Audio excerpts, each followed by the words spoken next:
All right, me and Mark are back to practicing again, and I'm working on some form with Mark. So this is a slow motion draw back and shoot, just so he can see what he's doing. And if you look, he's coming down, he's drawing back, and then he comes up, right there. It's not bad. And then when he releases, he drops his bow arm. Watch his bow arm drop right after he releases. Boom, right there. So that's some stuff we're working on, but he's shooting really good. Okay, so we're doing some bear shaft tuning, getting Mark's bow all set up, and we're trying to get him to use the same arrow setup that I'm using. Both of us have recurves.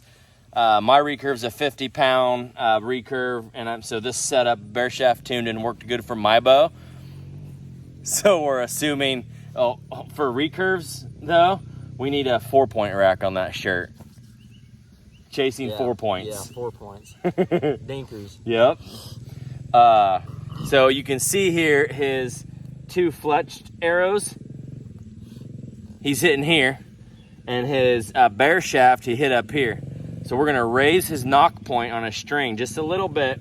And that should bring his bear shaft down to group with the fletch shafts. And that's just tuning the arrow to the bow. It's gonna fly straighter.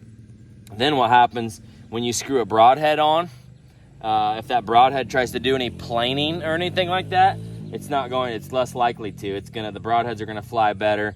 If you're out and it's raining and your feathers get wet so they don't spin the arrow as much, you're still more likely for your broadheads and your arrows to hit straight. So that's what we're doing here, and we're gonna adjust his knock up just a little bit on a string and shoot again.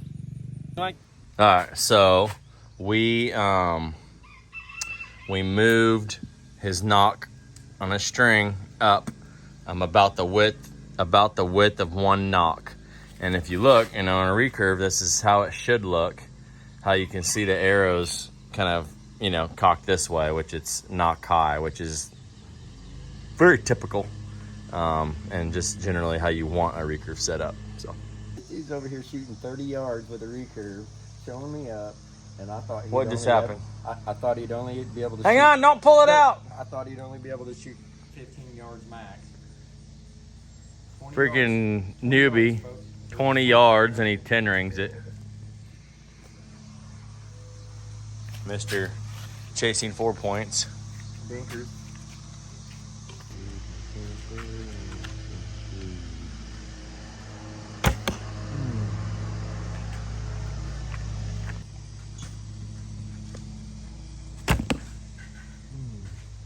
Okay.